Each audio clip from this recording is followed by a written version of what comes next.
man. Shouts out to the whole LDBC Lions Den basketball community. Give the video a like, hit subscribe, ring the bell whenever I go live. That way you get those notifications. Also subscribe to the Patreon. I'll leave a link to the Patreon when this stream is over with. Now let's talk about this. So we have an update to the Ahmaud Arbery case. Article coming from CNN. And this came out about an hour ago as I'm talking about this. So one of the suspects in the fatal shooting of Ahmaud Arbery called his former boss, the local DA, from the crime scene in an attempt to influence and obstruct the investigation. Now this is what the Georgia prosecutor said earlier today. Now the judge also denied bond for both Gregory and Travis McMichael, the father and son charged with murder in Arbery's death. Now this is following a 2-day hearing in Glenn County Court in South Georgia. Now remind you, around late February, that's when Ahmaud Arbery was killed by the McMichaels and a third guy, right?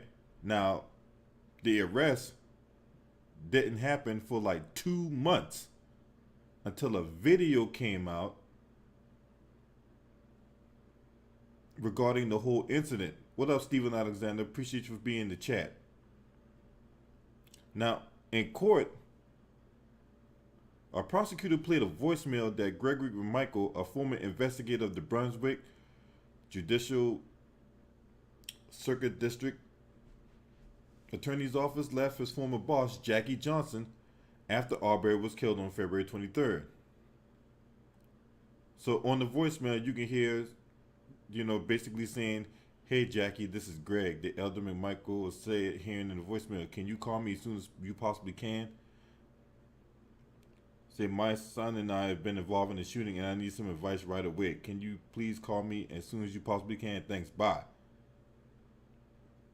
Now, Prosecutor Jesse Evans said the phone call was evidence Gregory McMichael intended to use his connections in law enforcement to influence the case from the outset. Because that's what they do, right? If you're a cop, right, and I know I fucked up, what are you gonna do? First thing you gonna do is call your constituents. If you got ties with the lawyers and all that, you call them. What up, underrated? Salute to the underrated darkness in the building. Right? You start making phone calls. You start plotting how you're gonna cover this shit up. And that's exactly what happened here. He knew he fucked up when he killed this guy. He made phone calls. He made calls to the woman he worked for in that district attorney's office, and he started calling constituents in the police department to see how you gonna cover this shit up. Now, the more you hear about this case, man, the more it really pisses you off, man. I'm telling you.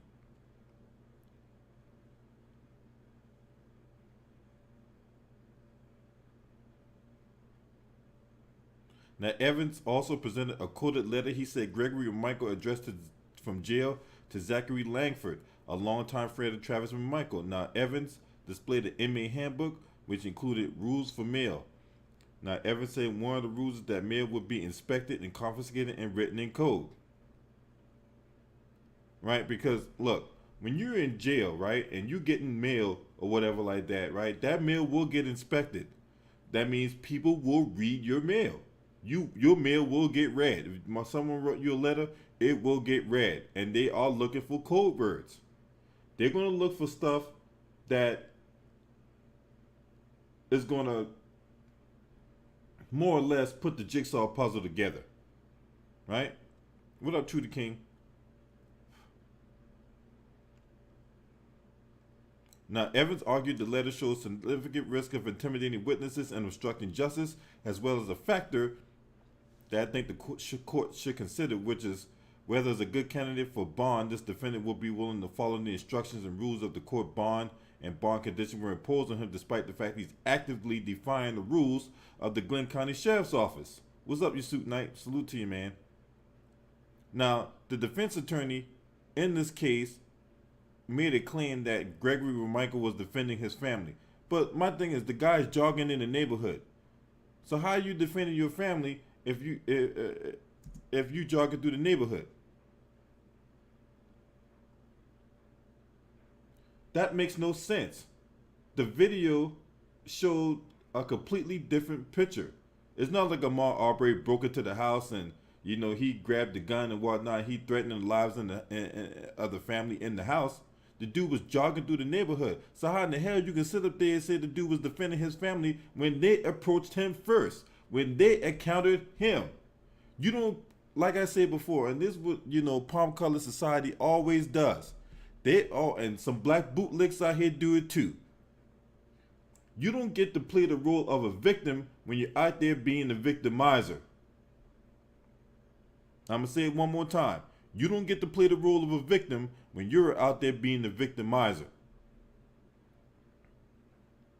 Now, I'm glad that these two Bammers ain't getting out of jail. They gotta have a lot more time to think about it.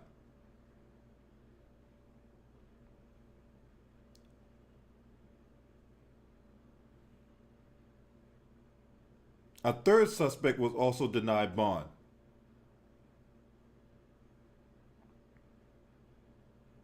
William, the guy that recorded the incident, right? William Bryan Jr., also known as Roddy. He's pleaded not guilty to charges of criminal contempt, to commit false imprisonment and felony murder. And he played a short video clip of the shooting. He could be heard in the courtroom, crying and all that could be here in the courtroom. And Cooper Jones ran out the room with her attorney, Sleaze Merritt, S. Lee Merritt. Now, this is one guy that, between him and Benjamin Crump, two guys are nothing more than damn ambulance chasers. Let's just be honest about that. God dang old S. Lee Merritt and Benjamin Crump are nothing but ambulance chasers. So after the hearing, she said it was the first time she had seen the footage of her son being killed. Then you had a younger suspect allegedly sent racial messages. Now, prosecutors on Thursday presented racial text between the younger McMichael and his friend Langford, who was pressed in court about electronic messages the suspect allegedly sent that referred to slanted eye fucks and shooting a crackhead coon with gold teeth. These are not my words. These are words that was presented during the case on Thursday. Now, Evans asked Langford about a comment McMichael had on an October 2019 Facebook post that read, "Ha ha ha ha, sayonara, you slanted eye fucks." Evans also asked Langford about a text message last November between the men with McMichael, made a reference to shooting a crackhead coon with gold teeth in a High Point 45. Langford said he did not remember either incident, but when shown evidence, he had responded to the text. Langford told Evans he was referring to a raccoon. Yeah, whatever. Get the fuck out of here. Right? Now, defense lawyers characterized the text messages as inappropriate jokes. Well, there was nothing funny about these inappropriate jokes. Right? See, these defense lawyers always trying to call themselves soft in the blow when they ain't got nothing. They cannot argue this. They cannot argue this shit. So what they try to do, they try to pivot to, well, he was a good guy in the community, and this is a moment in time that was tongue in cheek, and we need to go ahead and just let this go, and we need to focus on the good things he's done for the community, because he did a lot of good things. He did a lot of good. He put in a lot of time with the police department, and he was a pioneer to the community, and he was a role model. He was a model citizen outside the badge. Get the fuck out of here. It don't change the fact this motherfucker committed murder. It don't change the fact that before they committed murder, they did an illegal confinement. It don't change none of that shit.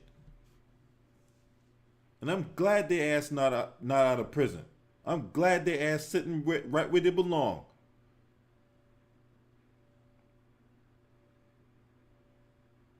The dude was jogging through the neighborhood, y'all. The dude got killed jogging through the neighborhood, and you got these motherfuckers here thinking this some goddamn another episode of Wild Wild West back in the day. And then after the murder, they tried to cover it up. And they literally tried to cover this up. What's up, Slick Tom? Salute to you, Slick Tom in the building. They tried to literally cover this up until the GBI got involved.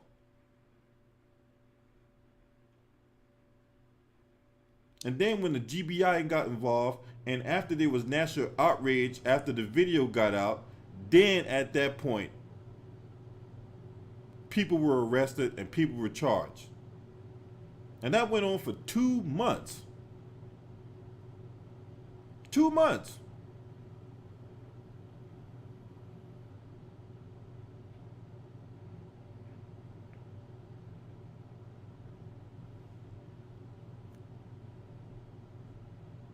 Now, the state attorney general eventually appointed the Cobb County District Attorney's Office to handle the case. A fifth district attorney will be taking over this case starting January 1st, since Cobb County District Attorney Joyette Holmes lost her election bid. The case still remains with Cobb County.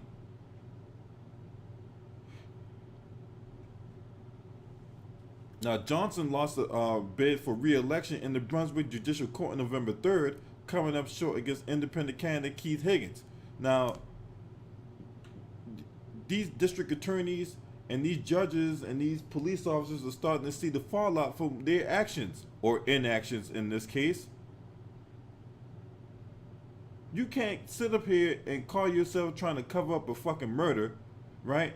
Trying to conspire with the goddamn defendant to try to cover this shit up. And you think that you was going to keep your seat, or you was going to keep your position as a district attorney or a sheriff or whatever like that? People ain't going for that shit no more.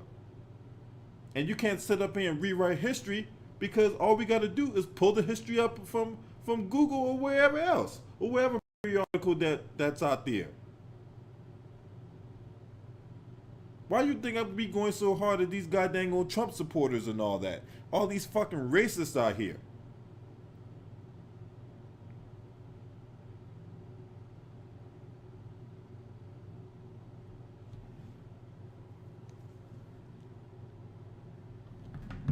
Makes no goddamn sense. So yeah, I'm glad they're right where they belong. They have no business running around the day society. Why? So you can go to the goddamn Trump rally in DC? I'm gonna talk about that later on. Matter of fact, I might go on my StreamYard about that one. We're gonna open up the floodgates on that one. Why you gonna them dudes is up there in DC right now, tearing up Black Lives Matter Plaza right now. All those posters that they had up at the gate, they're ripping them down. They run around here talking all kinds of shit, you know what I'm saying, about Donald Trump, and this thing is a crime and it was a hoax and we need to stop the steal and all that type of shit. Yeah, we're going to talk about that, because I still got smoke for you Trump supporters. I ain't done with y'all yet. I ain't done with y'all ass by a long shot. But this ain't about none of you motherfuckers. This video here is about our brother, Ahmaud Arbery, who was gunned down at the hands of racists. I mean, it was bad enough that they killed this man for no reason. They're fucking racist. And you can't tell me that this shit wasn't premeditated at one point or another. They were just looking for the right time, for the right opportunity, for the right person. And on that particular day in late February, our brother that you see here on the screen just happened to be that individual. At the wrong place, at the wrong time. Tell me what you guys think, man, about this, man. What do you think they should do to those guys, man? Smash the like, hit the subscribe, man.